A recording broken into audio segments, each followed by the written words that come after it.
Welcome to Love and Trauma, the real deal. I'm Danielle Sebastian, best-selling author, coach, and yes, I've been through the marriage trenches myself. This show is all about how to actually deal with trauma in relationships and make it work without losing your mind. If you're ready for honest talk, no fluff, and tools that cut through the noise, tune in, because let's face it, love can be a bit of a mess, but it's a mess worth figuring out. This is Love and Trauma, the real deal. Welcome, everyone. Today, we are going to get brutally real about relationships, messy emotions, and finding your footing when life feels like a minefield. This week, I sat down with one of my clients, Heather Abbott. She is from Kentucky. She is a rock star HR leader, a wife of 10 years, 14 years together with her husband. She deserves a medal for that. Mom to wild 4-year-old twins who needs more snacks, and a crossword loving person who thrives on the melting emoji. When I sit down with Heather this week, we really shared the raw, unfiltered truth about what happens in relationships when unresolved childhood trauma collides with marriage. And you're going to hear all about the moment that she stopped tiptoeing around her husband's moods like she was in a war zone, the aha moment that helped her find herself again without burning out, and how small tools turned resentment into hope, and why it's not always your fault. Why you don't always need to know the why to start healing.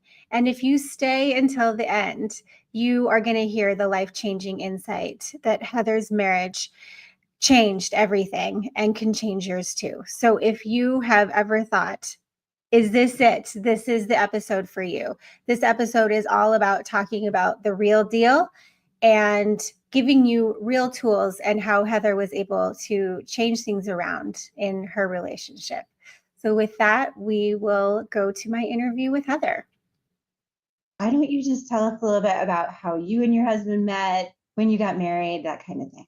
Yeah, sure. So my husband's name is Andrew. Andrew and I met in college in 2010.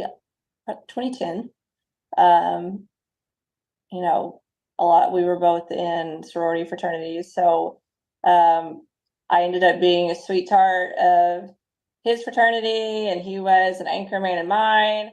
And so I think I was a sophomore, he was a freshman, so I'm a little older than he is. But we went through that together. I moved away traveling with my first job while he finished up school. We were married in 2015, so we've almost been married for 10 years. That's crazy. But we've grown up together in that like young adulthood transition. Of course, we had the twins. Like I said, there were 4. So that was an interesting kind of feat. And I think what probably, and we can talk about it more later, was one of the trigger points in the trauma journey. And then I currently work in HR. He is an engineer at a cable producing factory. So we both have pretty high demand jobs, a chaotic little family, but yeah.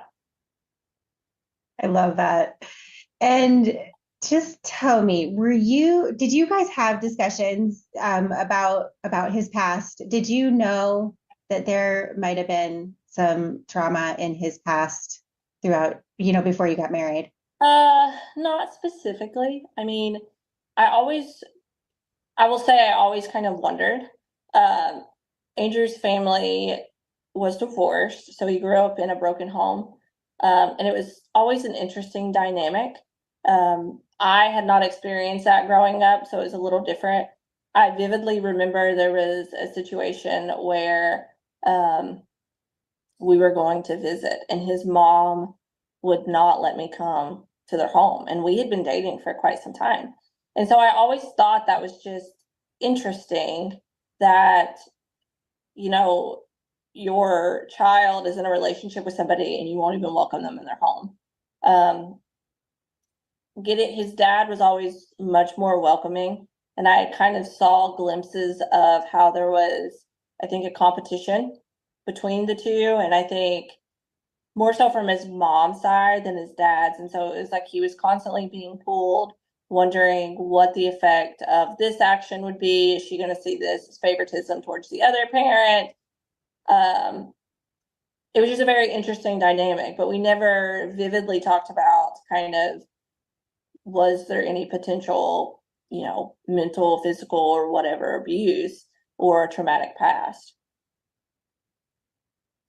When did you kind of start seeing behaviors that may have indicated to you that might be the case? As I look back over the last few years, the twins were roughly about a year old. So it was right around, 3 years ago. His grandmother passed away right before the twins turned a year old. And then it was just from there, he started to kind of spiral with mental health. His brother had started abusing substances, and my husband tended to blame himself, but then his family started to push blame on Andrew for his brother's abuse. And so my husband started to cope with alcohol. And then just as the years progressed, it seems the stress of now having two mobile children, where before they were just one spot. So it wasn't as easy to do the things that we needed to do. As they started getting older, a little bit more demanding, work started getting demanding, all while coming out of COVID. It just seemed he was really starting to feel the weight of all the things that had occurred to him in the past. Yeah, it sounds like a perfect storm. Yes, that's a perfect way to put it.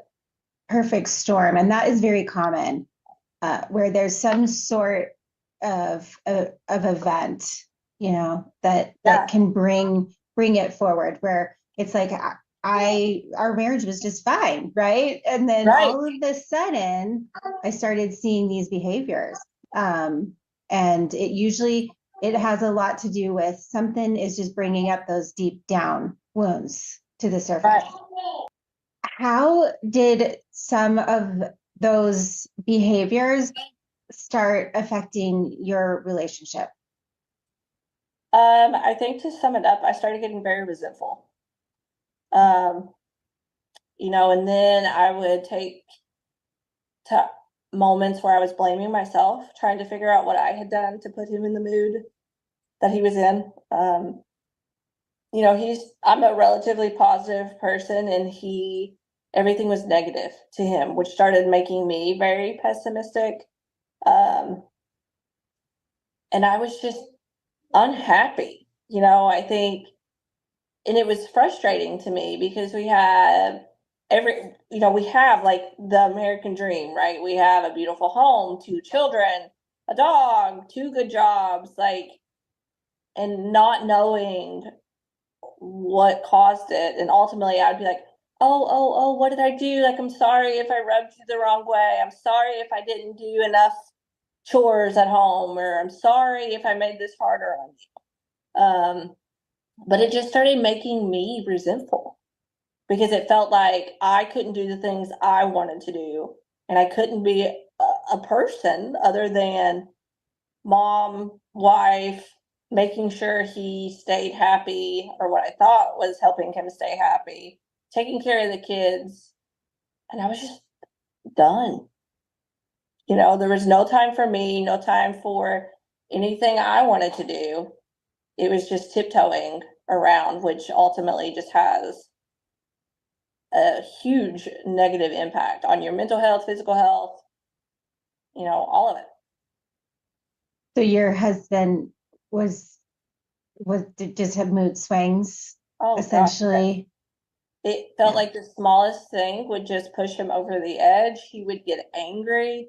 He never physically hit, or, there was no physical abuse or anything like that, but he would just get angry. He'd storm to the basement. He'd spend time downstairs. He would take extremely long showers. And what I figured out is that's when he typically would cope with alcohol, trying to cover up whatever he was dealing with. And so he wasn't engaged with the kids. He wasn't engaged with me. And that's frustrating, right? Especially when I didn't know what was causing it. And when I would look at all the things I did that day on what potentially I had done to push him to this point. But in the reality of it wasn't me. When did you start to put your finger on that?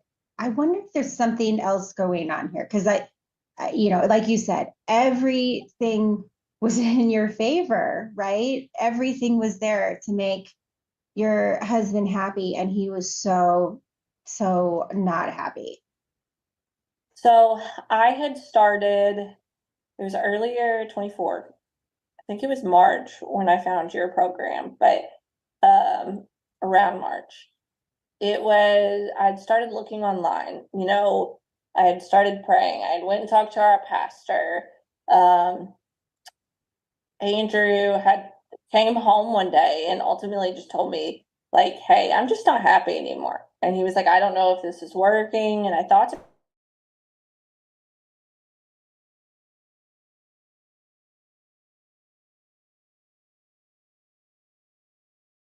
I knew that I had to figure out the root cause.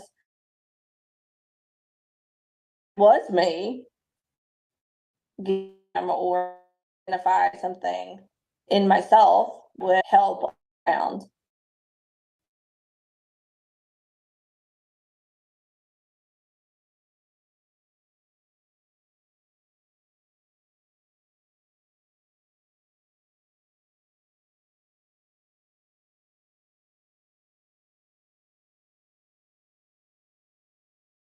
Least I could say that I tried. And I saw I think you had posted, and I'm trying to remember exactly. It just happened to pop up on my Facebook.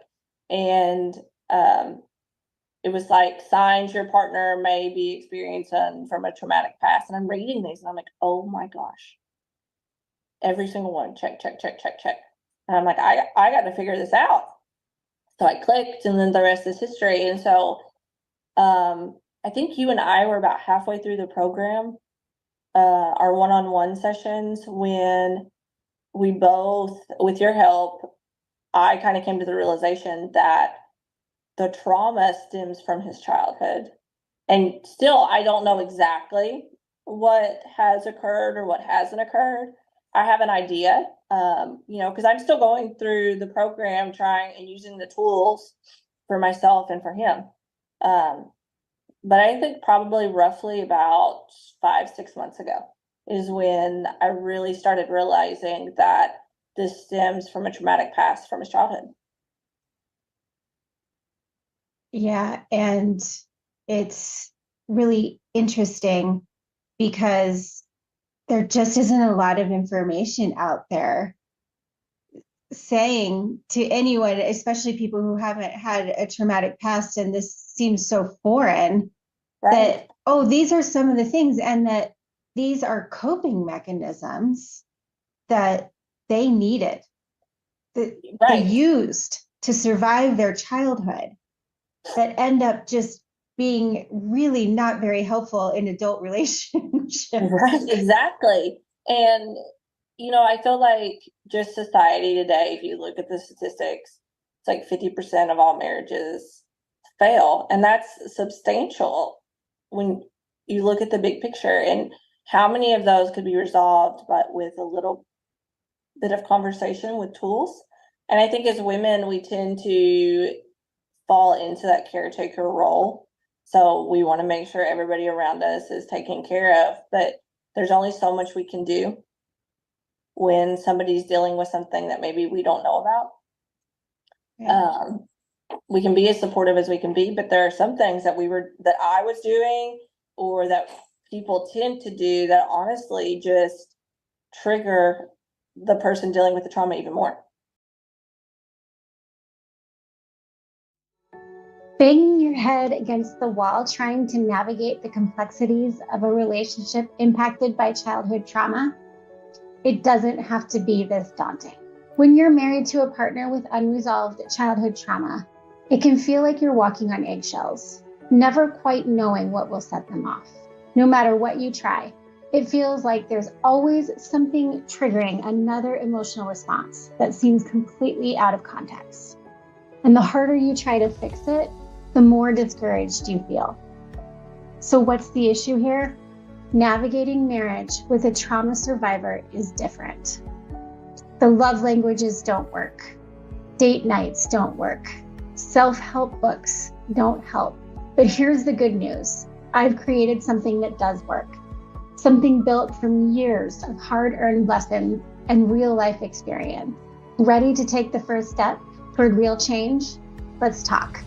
I'm offering a free one-on-one call where we'll dive into what's going on in your relationship and figure out a way forward together. This isn't just another quick chat.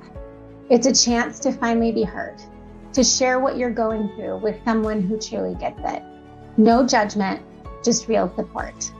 So if you're ready to start making sense of it all and find a little more peace in your marriage, book your free call now. Your happiness, your peace, and your relationship are worth it. Let's do it together.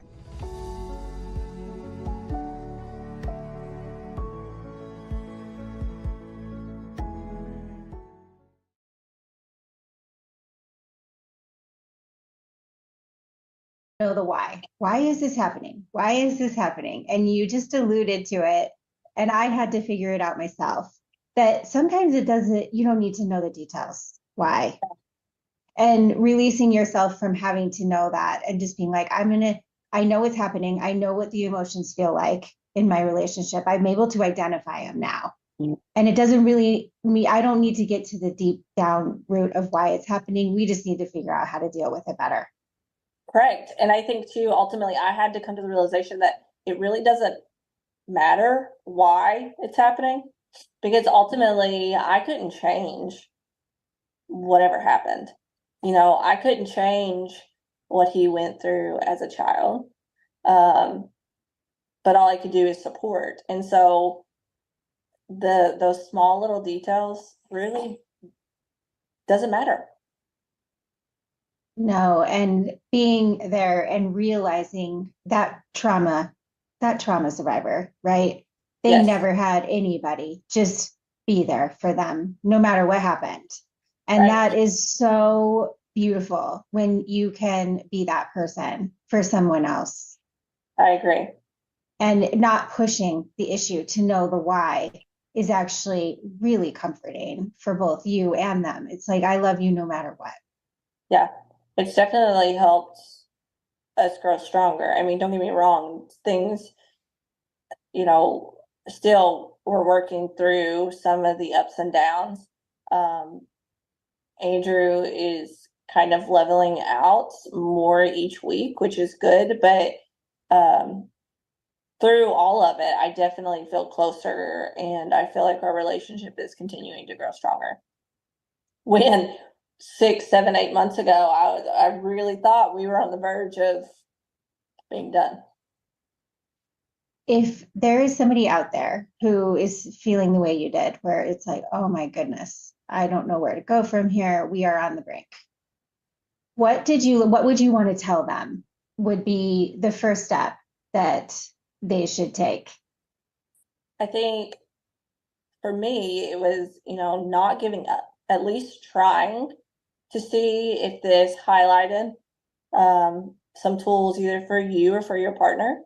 One of the most relieving points and one of your tools is it's not about me, right? And so when he would say things or when he would start acting a certain way or be in a mood, I had to remind myself, I didn't do anything.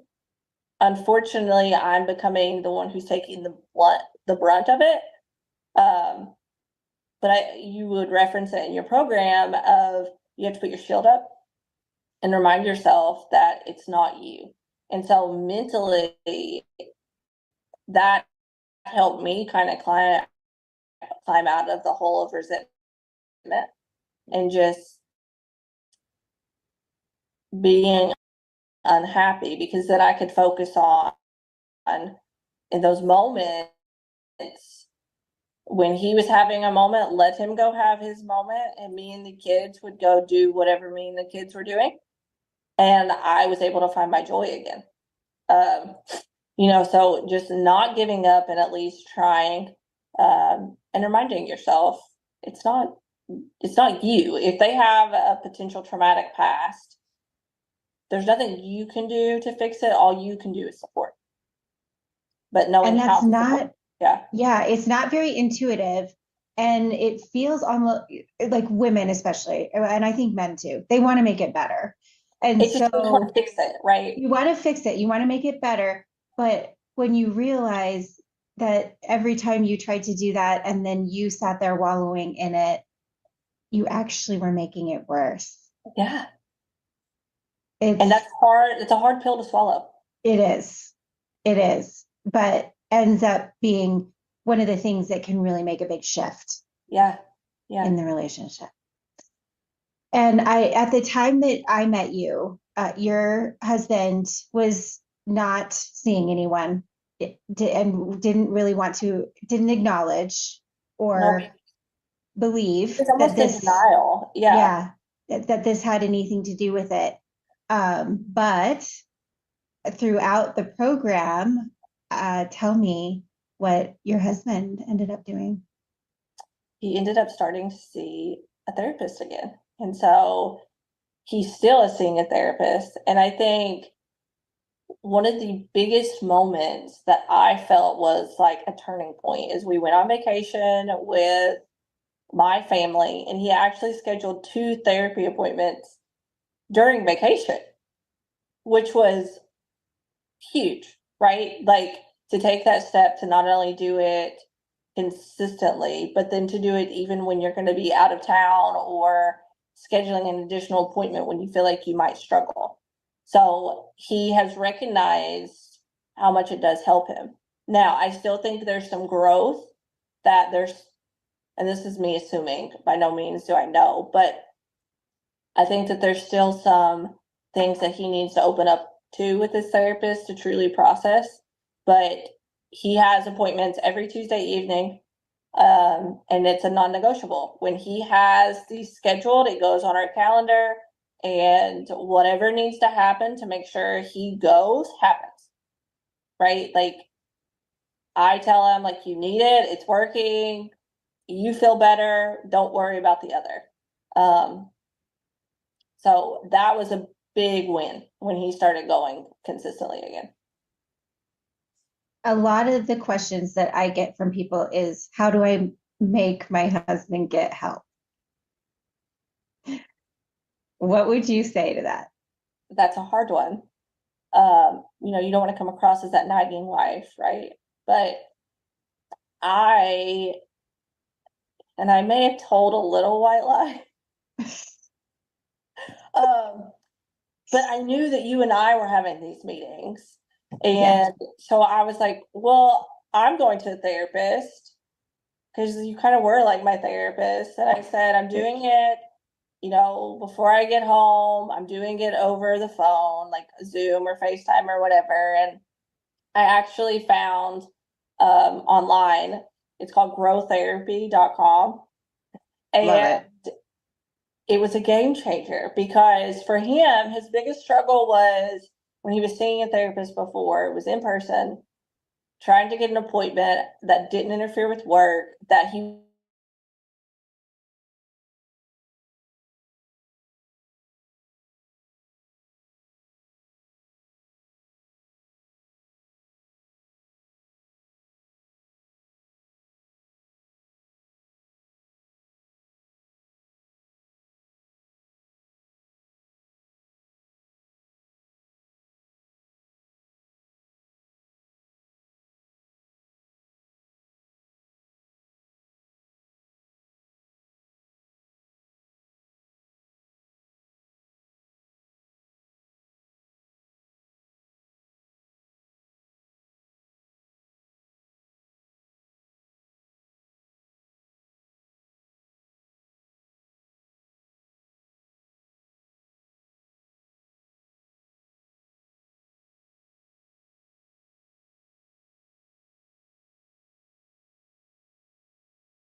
people want to know the why. Why is this happening?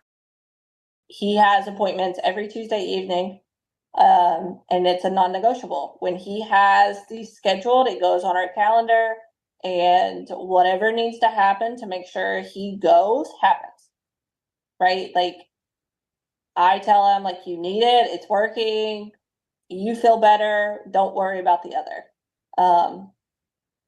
So that was a big win when he started going consistently again.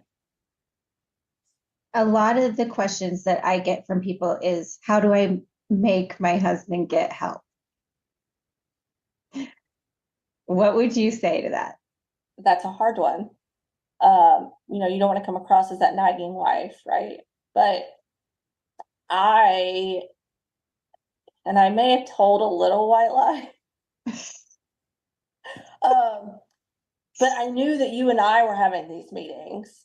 And so I was like, well, I'm going to a therapist because you kind of were like my therapist. And I said, I'm doing it, before I get home. I'm doing it over the phone, like Zoom or FaceTime or whatever. And I actually found online, it's called growtherapy.com. And it was a game changer because for him, his biggest struggle was when he was seeing a therapist before, it was in person, trying to get an appointment that didn't interfere with work, that he was able to truly unload without having to go back to the grind. Because a lot of the in-person therapists here were like 8 to 5, which directly interferes with a work day. And sometimes you just need to come down from that emotional high after going. So when I introduced him to growth therapy, I told him, I said, look, you're going to put in what you're struggling with. It's going to suggest therapists that it's almost like a dating website for like therapists, really. And so it matched him with a couple people. He read their bios. He selected one. And I said, they're all evening appointments. So you could go to the basement and do it in the comfort of your own home. If you need an hour or so or 30 minutes to do your appointment and then extra time to kind of decompress afterwards, do it. So it really took the excuses out of the inconvenience out of it. The other thing that you had mentioned to me, which is so important, and if you understand the shame that trauma survivors are under, to really come to play that, to come to the realization that this may be, something that they need to deal with, is the fact that you have to ask for time off at work. Yeah. And kind of explain, I need to see a therapist. And that takes that piece out of it as well, which I think is so huge. Then you don't have to interfere with potentially somebody else knowing where you're going. I mean, yes, all of it. The whole thing. Yeah. Love it. Yeah. So I can't recommend that enough. Even if your husband hadn't taken that step, would doing these tools in the program have made a big difference? I think so. I mean, I remember a situation he was in, like one of his, and I could always tell. And when he had an interaction, and typically over the phone or text because his family lives away, but anytime he had an interaction with specific individuals, he would have like a mood swing. And I remember he was in the middle of one of his mood swings. I don't remember what had been said or not said or whatever. But I was doing dishes and he started saying something and I looked at him and I said, I don't know what you're dealing with, but I know this isn't about me. So I'm not going to take that. And I just turned around, kept doing dishes, finished, and walked in to play with the kids. And I just remember him like stopping in his tracks and was like, oh. But before I started your program, I didn't do that. But that goes back to like the safe boundaries and the pause method and things like that. So yeah, I think it still would have had the same effect. I think that him going to therapy has kind of compounded over the last few months, maybe to get us to where we are. So without therapy, it probably would have taken a little longer, but it still has a positive impact. And I think that when you start to do those things that we were just talking about, those things that don't seem intuitive, then it really does bring to light what is truly going on, and the chance of your partner wanting to seek help for that really expands. Well, my husband too has made comments over the last couple months specifically about how supportive I've been. And when I take a step back, human nature, especially females, and even prior to the program, I wouldn't look at this as being supportive, right? Because there's sometimes I'm just like, nah, just not. But to him, that it's being more of a support than when I was constantly nagging or trying to uncover what it was. Because I think in some ways he doesn't exactly know what it is either. And then that just exemplified what he was feeling. When he didn't know and I was trying to nag, it just made it worse. Perfectly said. What is the most important takeaway that you hope that other partners who are feeling like you did, 6 months ago, will gain from this conversation? I found myself again. And I think that was huge for me. That in the moment that I thought my marriage was over, I'd kind of lost myself. I was an exhausted mom working 50, 60 hours a week at minimum with two toddlers, trying to do all the things with a husband who was spiraling. And I wasn't taking care of me. But through the program, not only have I started rekindling our marriage and helped our relationship get stronger, of course, with his help, but I've ultimately found myself again. And I have friends that just say I seem happier. I think I look better, like I'm not as exhausted.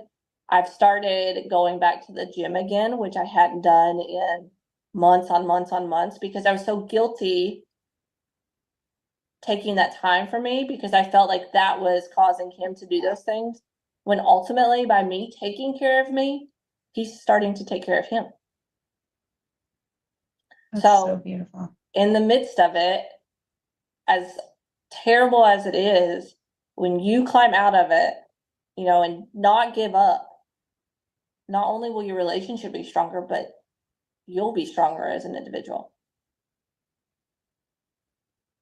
Heather, thank you so much for your story. I know that this is going to impact so many, and I know there are so many, including me, who have been there looking for this hope, that something you can be in a relationship that you both deserve, right? And you can bring that joy back. And I love that you have been so focused on that. And I wish the absolute best for your twins and your family. And can't wait to see what the next few years bring. Thank you.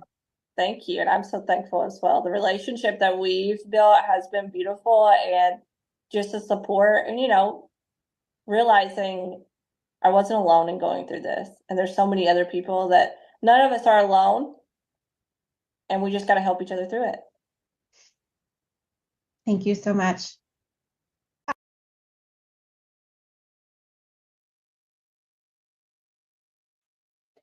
Oh, that was such an amazing conversation with Heather, and it was just so packed full of amazing things that I think will help people.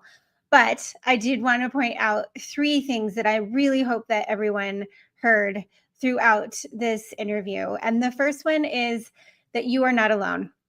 I am hoping that you were able to see someone else or see yourself in a similar situation. And I know that you often are thinking, oh my gosh, am I the only one who is feeling this way? Am I the only one who is so confused and doesn't know how to tackle and help my relationship? If that is you, you are not alone. The things that Heather experienced in her relationship are happening all over the place. And we really do need to talk more about what is going on, why it's happening, and how we can make it better. The second thing that I want everyone to take from Heather's interview was the fact that, and I think she said it really well, was even looking back at some of the things that she thought were very supportive and was trying to do to make her husband happy and to make her relationship better, ended up being things that ended up causing more triggers and actually made things worse in her relationship. And I thought her quote was that she said, "What I thought was helping him stay happy actually wasn't." And this is one thing that I want everybody to realize, is that often we have to change our perspective on what support means. And I have several resources on my website if anybody is interested in hearing more about what support really does look like to help out in your relationship. And the last thing that I want everyone to take from Heather's interview is, I know that there are so many of you out there that are feeling the way that Heather did, and you don't want to give up because the person that you love, you know that they are an amazing person. They just have some behaviors that are not very healthy in the relationship. I hope that you heard that there are things that you can do starting today to make your relationship stronger once you know what is going on and how you can tackle it. So I am hoping that you loved the show today and my interview with Heather as much as I did, because this is exactly what we need to start talking about so we can actually make changes in our relationship.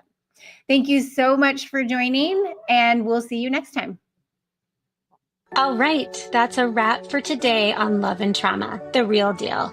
Big thanks to my guests for sharing their insights. Couldn't have done it without you. Now, for those of you looking to take this journey further, I've got something special.